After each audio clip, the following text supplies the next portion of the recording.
Hi, my name is Colin Graham, and I'm the animation director on Watch Dogs 2. Today we want to give you a look at our free roaming demo and give you a more detailed look at the open world and the Bay Area. This video is recorded from an alpha build of Watch Dogs 2 running on PS4. In Watch Dogs 2, we've expanded our hacking tools to give the players more options. By tapping and releasing the L1 shoulder button, we can do a contextual quick hack on this person. If we want more hacking options, we simply hold the L1 button while focusing on our target. Now we can see that there's 4 contextual hacks available on this car. Using the L1 button in 2 different ways allows the players to have fast access to the most common hacks, but it also opens up additional contextual hacks. This gives the player more hacking options than before. We've also added a NetHack view to the hacking toolkit, which allows you to toggle a digital filter to see the world like a hacker.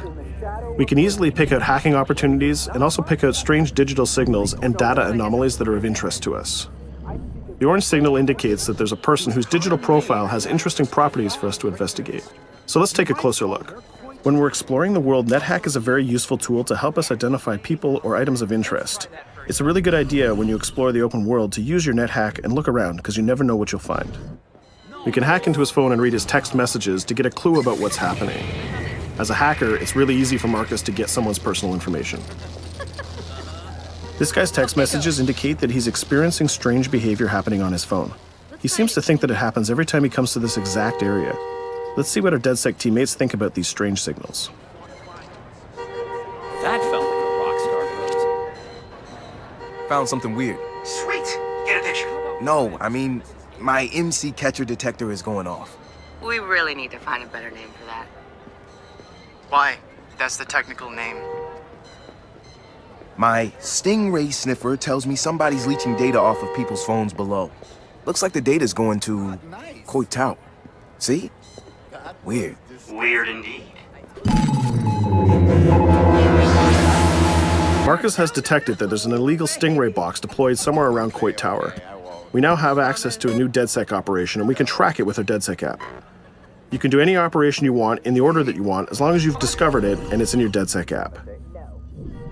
With the NetHack, we can see the Stingray box is deployed all the way on the top of Coit Tower. But since the tower is closed, we're going to have to find another way to reach it. You still have a little on your nose. In Watch Dogs 2, Marcus has some custom-built toys to play with, so we can just deploy our quadcopter and fly it to the top. Coit Tower is an iconic landmark known for its great view.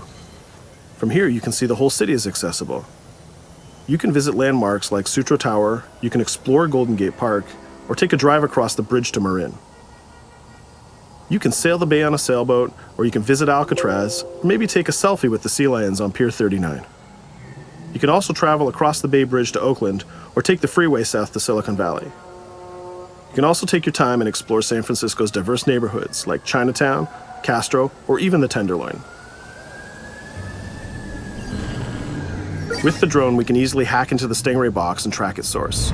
This one is operated by Greystrom, who are illegally installing these boxes all across the city. The open world is full of opportunities like this DedSec operation.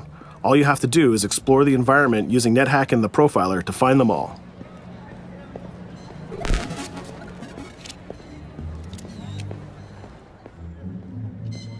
There we go. This one has a breadcrumb trail I can follow. Nice. Where's it go? Looks like Greystrom set up a warehouse out by the piers. You wanna bet I can find some shady shit in there? Definitely some shady shit in there. We can open our smartphone and select the DedSec app to track this operation. We use the DedSec app to manage all of our activities in Watch Dogs. We can see the objectives on our map, and it's not very far, so we can drive there pretty quickly. The Noodle Map app can be used to locate different landmarks and areas of interest. The entire Bay Area is yours to explore from the very beginning of the game, so you don't need to unlock anything. There's also a shop on Pier 39 where we can customize Marcus's outfit, and there's some other open world activities we can check out along the way too. Let's take this car and head down to the waterfront. Cars are particularly vulnerable to a hacker like Marcus, and you can acquire a skill that allows you to simply unlock any car in the game with your phone. One of the biggest feedbacks we got from the fans after the first Watch Dogs game was about the driving. We've significantly improved the driving to make it more responsive and accessible to a wider number of players.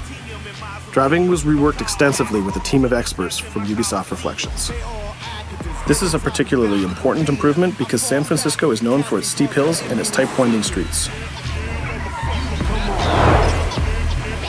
Of Of course, driving and hacking go hand in hand, and you can still hack steam pipes, traffic lights, and you can also hack individual vehicles. As you can see, it's much easier to drive through the city in Watch Dogs 2. Let's pull up here at iconic Pier 39 and take a quick look around. I am so proud of us for voting Miranda in. She's fantastic. Up ahead is a clothing store, so let's go give Marcus a new look. Each clothing store has the style of the people who live in that area, so as you travel around the world, you can start to build a wardrobe that's as diverse as San Francisco itself.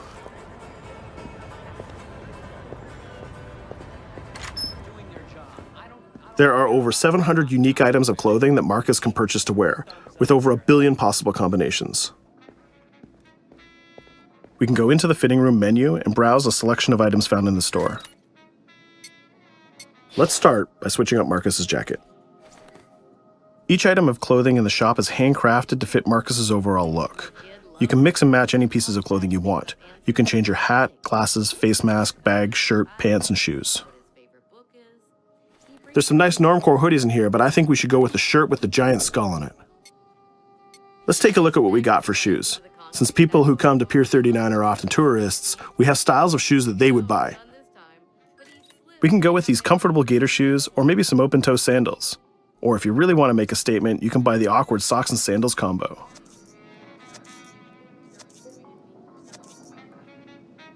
In the end, though, I think we should go with Stars and Stripes Chucks. We could really stay here all day trying on clothes, and each store has a wide variety of clothing options, so you can really make Marcus look the way you want. From biker leather to hip-hop, from pinstripe suits to tie-dye tank tops, you can really craft the look that's unique to you. In Watch Dogs 2, you manage your activities from your smartphone. There's an app shop, a media player, the DedSec app, and a research app that allows you to develop new skills. Let's take a look in the app shop to find the ScoutX app. San Francisco is full of iconic landmarks, so as you explore the world, you'll find new ScoutX objectives in the app. Once we've installed it, we can find nearby landmarks and go check them out. When you visit San Francisco, there's so many great landmarks to visit. The ScoutX app will be like your tour guide in Watch Dogs 2. We're right near the crab statue on Pier 39, so let's go to that one right now.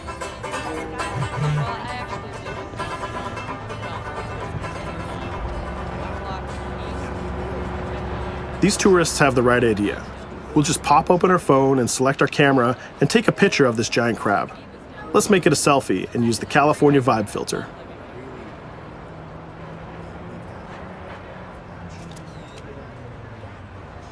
What's that? Uploading the photos to the ScoutX app will give you more followers, and you'll need those followers to progress through the game.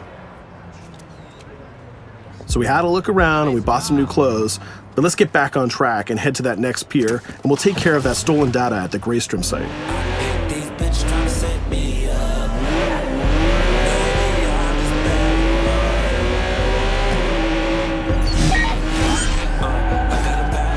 We can see the objective marker in our minimap, and it's also displayed in orange at the end of the pier. Let's park our car past the scissor lift and go scout the place on foot. Operations in Watch Dogs 2 are almost always a free approach, so you can go after the objective from any direction. Let's start by getting into cover and scouting our enemies and see if we can spot the objective. From there, we can make a plan of attack. We can launch our drone and scout the area. We can use our NetHack view to see that there are guards patrolling the rooftop, and the objective is in a small office. There are also some civilian workers that might notice us, so we need to avoid them too. In the NetHack view, we can see that the door is electronically locked, but it can be bypassed by a junction box on the lower level. The connection is shown in a red line. Unfortunately, that box is protected by an armed guard and an attack dog. So we'll probably have trouble if we try to sneak past the dog in person, but luckily Marcus has another toy, which is the RC Jumper. This little guy is small and much harder for enemies to detect. The RC Jumper is another DedSec gadget that gives Marcus a different way to approach obstacles in the layout. The RC Jumper has this cool little robotic arm that's been hacked into the body. This allows him to physically interact with objects and allows Marcus to stay safely hidden. Now the junction box is unlocked and we can open the door upstairs. We can hack that scissor lift that we passed on the way in and reach the rooftop.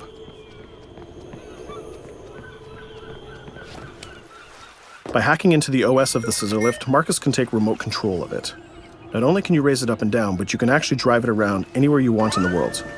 This level of control gives players total freedom when dreaming up an approach to a mission. Our first challenge is to get past the guard in front of us. So let's hack into the security camera and see how he might be vulnerable.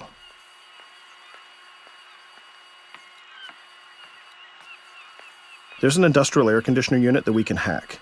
We can set it to explode when the guard comes close, and we can hack it to attract the guard with a strange noise. The guard will go investigate the noise and walk straight into the trap we set. Shit. Does anyone know first aid?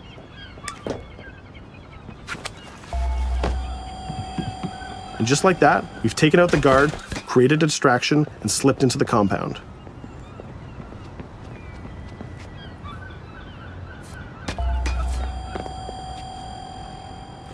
A more direct way to neutralize a guard is to use the non-lethal stun gun. Marcus has an array of non-lethal tools and techniques, and you can complete the entire game without actually killing a single enemy. Since we already unlocked this door with our RC jumper, we can just quick hack it to open it. Now we're in the room, we just need to install one of our custom DedSec boxes into this Bloom terminal, and we've completed our final objective. All that's left to do now is escape undetected. Each operation we undertake will give us more followers. More followers will allow you to take on even bigger operations. So let's get off this pier and explore a little bit more.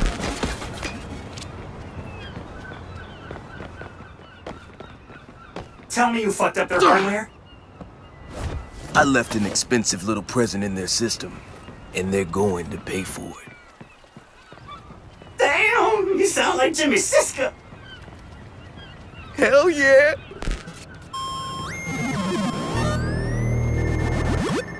Up ahead, we'll notice there's another player hanging about. He's easy to spot because of the purple icon and the gamer tag over his head. In Watch Dogs, your game session can be seamlessly merged, and you will often encounter other players exploring the world just like you. This guy looks really friendly. We have an opportunity to join up and form a co-op party, so let's send him an invite.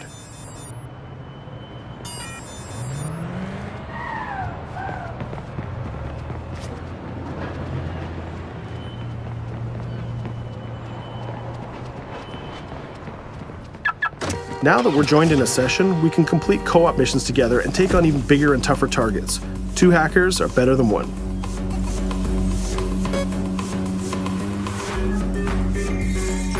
We're gonna head across the bay to Prescott, which is in North Oakland, to infiltrate a gang lair.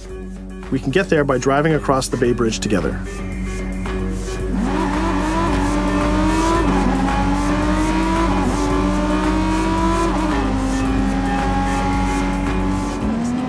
Alright, we can see that we're in a much different neighborhood than before. This is Prescott, a subdistrict of North Oakland, and the location of our next co-op operation. With our partner, we can go together and activate this mission.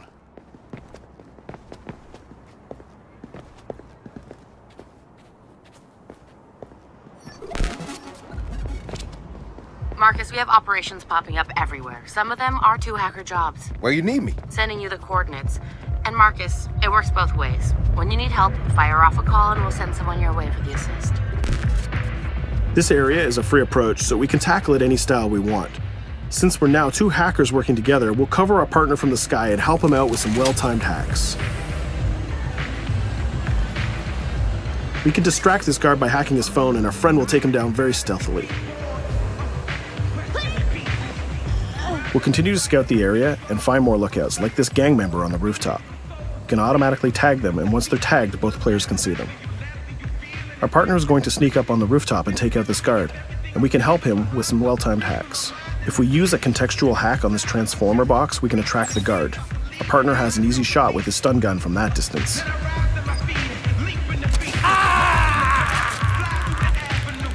Using the NetHack view again, we can see that there's a lockbox connected by red connection lines to a room on the other side of the compound.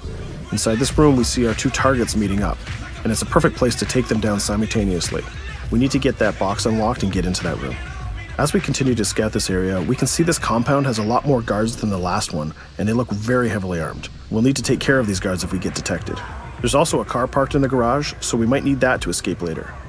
Let's go back to our friend and get him to disable that junction box so we can unlock the door to our target. The drone has a lot of flexibility, and it's small and hard to detect, but the trade-off is that you can't physically interact with objects like this junction box. But it's not a problem for our man on the ground to do that for us. The signal lines have changed from red to blue, so now we know that we can open the doors and get to our targets. Scouting phase is done, so let's get up on that rooftop with our partner and get close enough to neutralize these enemies. We can hack these junction boxes and set a proximity trigger on them. They'll explode if an enemy passes through them, but they won't be triggered if we pass through them ourselves. We can also deploy electroshock mines from our inventory, and they're fully hackable too. It's a good idea to leave traps for your enemies in case they try to flank you. Our partner is camped out by the door ready to rush into the room, but we're going to create a distraction first. We'll get into position behind these crates, and this time we'll launch our RC jumper. Once our partner opens the door, we'll zip in and create a distraction.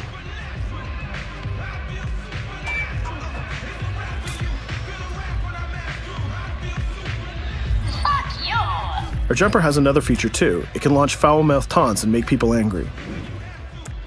Now's our chance. The gang leaders are distracted, so let's rush the room. This guy was pretty tough, but getting a thunderbolt to the face will ruin his day. Now we have his cell phone and all the evidence that we need. We just need to plan a way out of here. We can switch back to our quadcopter, which is hovering where we left it, and take a look at what's going on from the sky. We can see one of the guards is rushing up the stairs to help his boss, but our partner has that door covered with his DedSec rifle.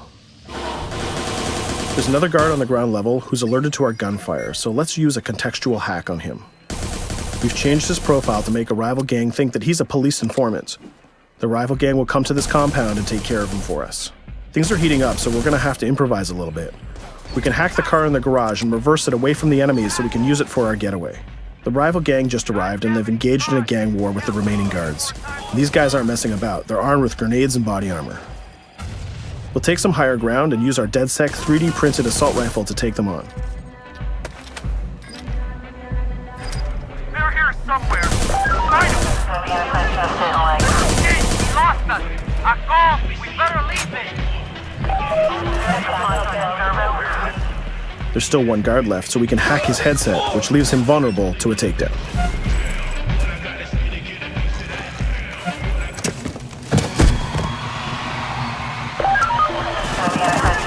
Let's take our stolen ride and get out of here before cops show up. And just like that, we're home free. We took down both gang leaders, we got the evidence we needed, and we triggered a gang war, and we escaped without getting killed. That's teamwork. 2 hackers and 1 successful DedSec operation. Let's take a minute to talk about a brand new multiplayer PvP event called Online Bounty. When the player commits a crime, the police will respond and pursue the player until he can escape from the police. We call that the felony system. While you're in the felony, a bounty event can occur. A bounty event allows up to 3 other online players to join the pursuit and try to kill the player for as long as the felony lasts. As the target player of the bounty, your objective is to evade the felony and the pursuing players. Rewards are given for neutralizing the hunters. And the objective of the hunters is to neutralize the target player. Bounty is a seamless PvP event that's triggered by your player style and how you interact with the police. If you are the type of player who's always in conflict with police, you'll have a higher chance of having a bounty placed on you. But if you can neutralize the hunters, you'll get additional rewards. I hope you've enjoyed our walkthrough of the open world of Watch Dogs 2, and I hope to see you online November 15th.